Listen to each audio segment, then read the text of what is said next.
is Rehmannia, Dean Thomas, Hi. Master Taoist herbalist. My field is in Taoist tonic herbs. It's an ancient system. It's actually the very first system of herbology ever in history.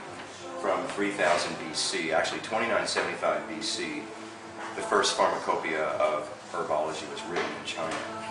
And they had sought powerful herbs, probably help them hunt better, help them procreate better, help them intuit better how to live out there.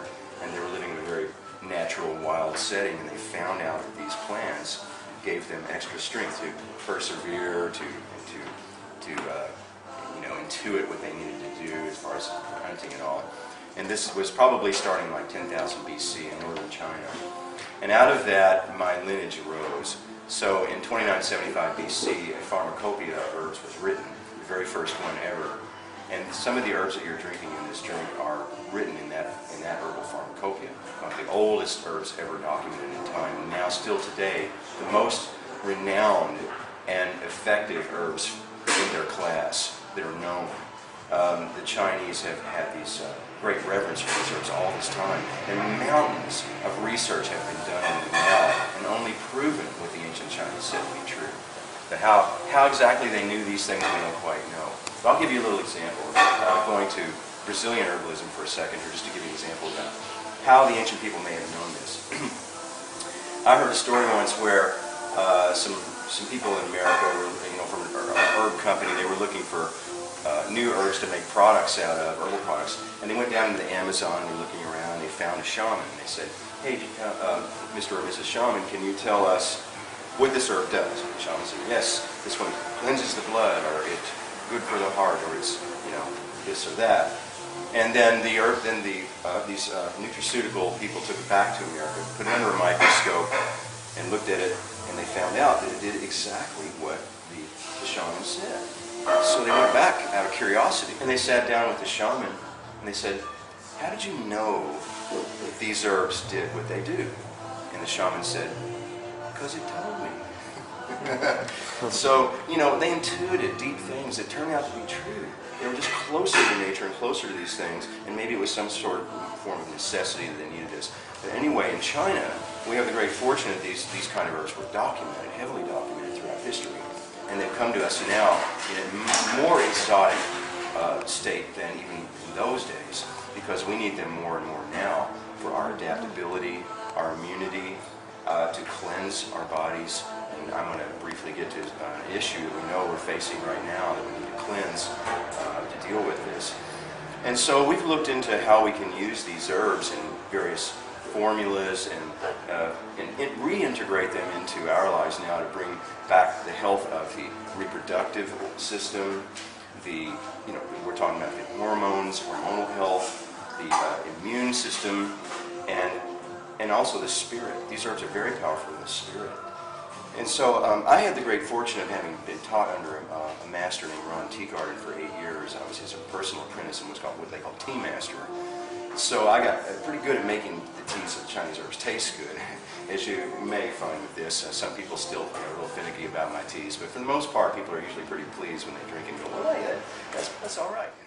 This formula contains herbs that are known to not only enhance the libido and the reproductive forces, but to sustain them, to sustain long-term reproductive health.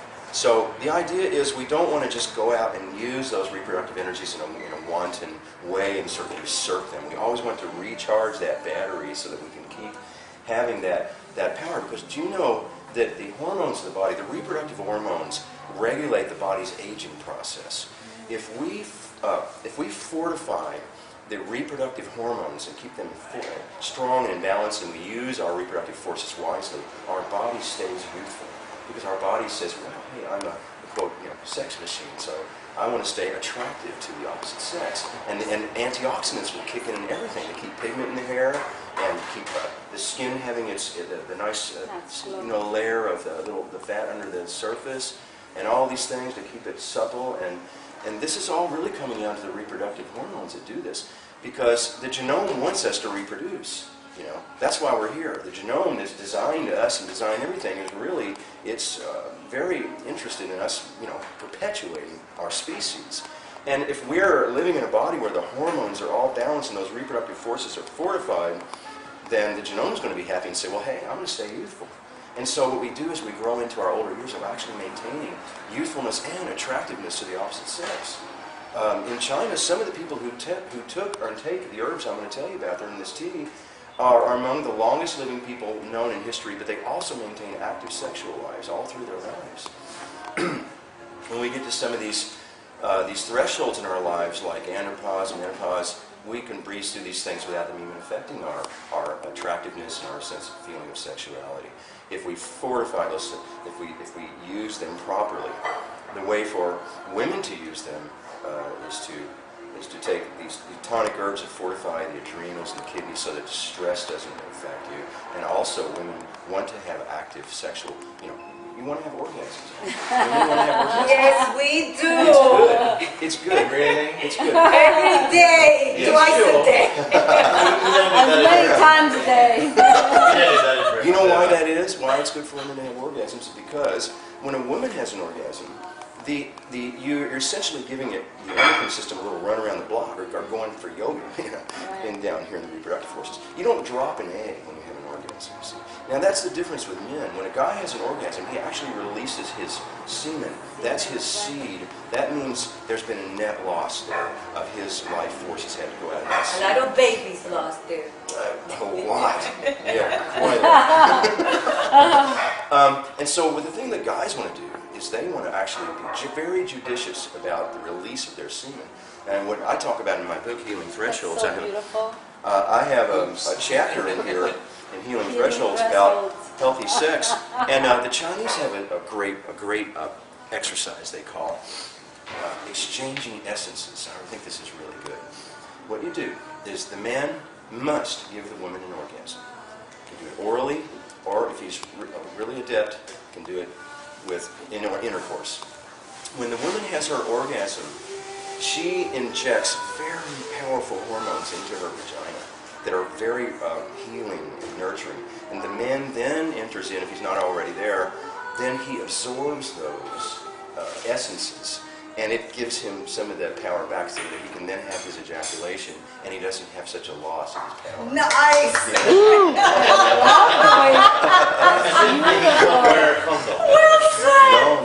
No, you don't want to do that. No, hell no.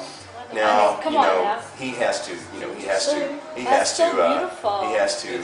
The way you just Yeah. put that together. yeah. I've He never has heard to, that of course, if he doesn't want to impregnate the woman, he has to get out. Hold back. But, Get out? or I understand. or the other way to do it, Can I repeat it? I'm sorry, I'm thinking out loud. Forgive me. Janina, I'm going to repeat it. the other way to do this is takes a little exercise and we'll practice, but it's fun and it's very satisfying for both of you. Is for the man to just hold off that when you're on the edge, keep holding off, and you find that each time you come back for longer. You come back longer, and you just keep holding off and take a breath, I mean, I've been thinking like, I'll start doing my taxes for a second. Cool down, dude, And then you can just go until the woman says, okay, I'm satisfied. And then then the next morning you're both excited to get going again. It's amazing. There's no net loss. This is a great secret of male net health. loss, you said? Of what we call There gene. is no what? No net loss of Net your gene, loss. of your essence of your life, your gene, your youthfulness. This is a great secret of male power. And you know before the ball games, the coach always just says to the team, okay, no sex for 6 months before. And they win the World Series, right? That's because they're saving that. We call this jing. It's your essence. It's housed in your kidneys. So the Chinese found herbs that go to the kidney and tonify them and build them up and build up this essence and fortify and protect it. There's two types of jing herbs. There's herbs called yang jing herbs, which give you that immediate jump up John, right? And then there's the yin jing herbs that come to replenish afterward for long-term vitality and youthfulness and long life, and so both yang jing and yin jing herbs are in this tea. Because our ideology is we look at these two teardrops in this yin-yang symbol, and one represents the use of energy, and the other represents the reclamation or the accumulation and storage of energy for future use.